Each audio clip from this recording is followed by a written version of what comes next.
Madam, আপনি তো আমাকে এখানে 28 দিনের টাকা দিয়েছেন, আমি তো পুরো 30 দিন কাজ করেছি। আচ্ছা, তাহলে তুই আমাকে বলে দিবি যে তুই কতদিন কাজ করেছিস আর কতদিন কাজ করিসনি? আমার থেকে শিক্ষিত মনে হয় তুই, আর তুই তো 28 দিনই কাজ করেছিস, 30 দিন কাজ করিসনি। এখন যা এখান থেকে, আর না হয় তোর জায়গায় অন্য কাউকে রাখবো। যা এখান থেকে। ম্যাম, আমি জানি আমি 28 দিনের কাজ করেছি, আপনি আমাকে 28 দিনের টাকা দিয়ে দিন। এই নে তোর টাকা। আচ্ছা। এই নে তোর টাকা। আরে অপু, তুমি তো তাদের সাথে বেইমানি করছো। ওরা তো পুরো 30 দিনই কাজ করেছে, আর তুমি ওদেরকে 28 দিনের টাকা দিচ্ছ।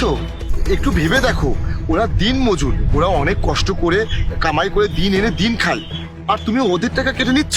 আল্লাহ সব দেখেন, বুঝতে পেরেছো? শেষ হয়েছে তোমার বলা? তুমি না একটু কম কথা বলো। 2 টাকা কামাই করার বেলায় তো মুরুদ নেই, আর এসেছে কথা বলতে। এই সংসার আমি চালাই, এখানে আমি কাজ করি, তুমি না।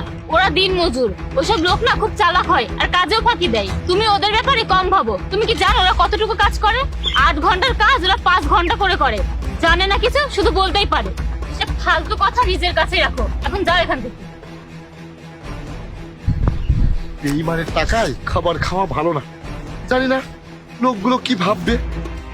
ভাই, মালিক আমাদের সাথে এটা ঠিক কাজ করছে না। প্রতি মাসে টাকা থেকে আমাদের টাকা কেটে নিচ্ছে। ভাই, এটা আমরা মেনে নিচ্ছি, কিন্তু আল্লাহ মানবে না। আল্লাহ এর বিচার ঠিকই করবেন। হ্যাঁ হ্যাঁ, আমি অ্যাডভান্স পেয়ে গেছি। হ্যাঁ স্যার, আমি 2 মিনিটের মধ্যে আসছি। আচ্ছা ঠিক আছে। আরে আমার পার্স! এই ধরো। আমি এখন কি করব? কার কাছে সাহায্য চাইবো? অপু, আমি তোমাকে বলেছিলাম না, খারাপ কাজের শাস্তি খারাপই হয়। তুমি ওই লোকগুলোর সাথে বেইমানি করেছো, এখন তোমার 50,000 টাকা চলে গেছে না। আল্লাহ যা করেন ভালোর জন্যই করেন। হ্যাঁ হ্যাঁ, আমি জানি আল্লাহ যা কিছু করে ভালোর জন্যই করে। তোমাকে এত কিছু বলতে হবে না। তুমি কি করবে এখন? কোথা থেকে আনবে ওই টাকা? তোমার ক্লায়েন্ট তো তোমাকে অ্যাডভান্স করেছিল, কোথা থেকে আনবে এখন ওই টাকা? তুমি তাদেরকে কি জবাব দেবে? জবাব আমি দিব। তোমার তো কোনো মাথা ব্যথা নেই, তাই না?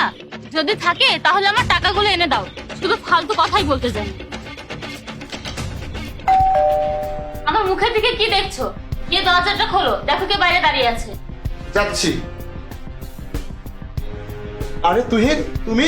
আসসালামু আলাইকুম স্যার। ওয়ালাইকুম আসসালাম। স্যার, আমার ম্যাডামের সাথে কিছু কাজ আছে। ম্যাডামের সাথে কিসের কাজ? আচ্ছা ঠিক আছে, ভিতরে এসো।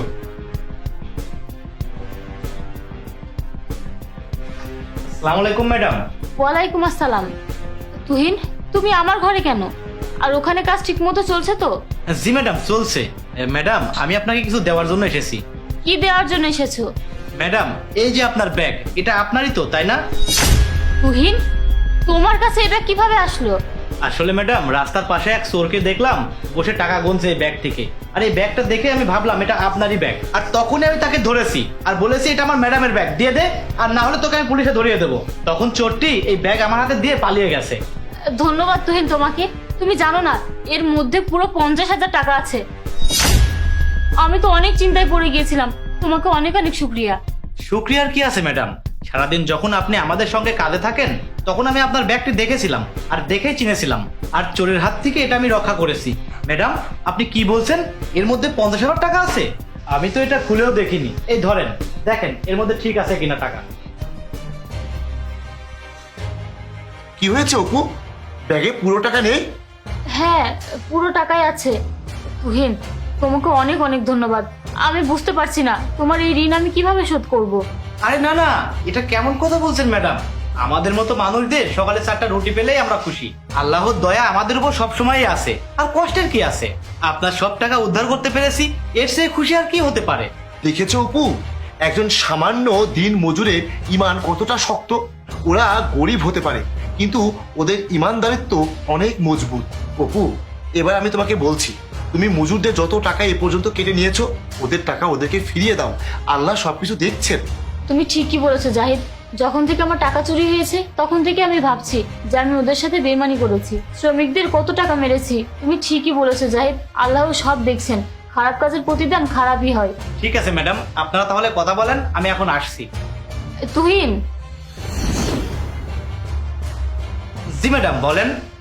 তুহিন, আমি তোমাদের সাথে কত খারাপ কাজ করেছি, কিন্তু তুমি আজকে ইমানদারির প্রমাণ দিলে। ইমানদারির চেয়ে বড় আর কিছুই হতে পারে না, আর ইমানদারি সবচেয়ে বড় নিয়ামত। তুহিন, এ নাও, এটা তোমার ইমানদারির পুরস্কার। আরে না ম্যাডাম, এটা তো আপনার টাকা, আমি নিয়ে কি করব? না তুহিন, এটা তোমার হক, এটা তুমি রেখে দাও প্লিজ। ঠিক আছে ম্যাডাম।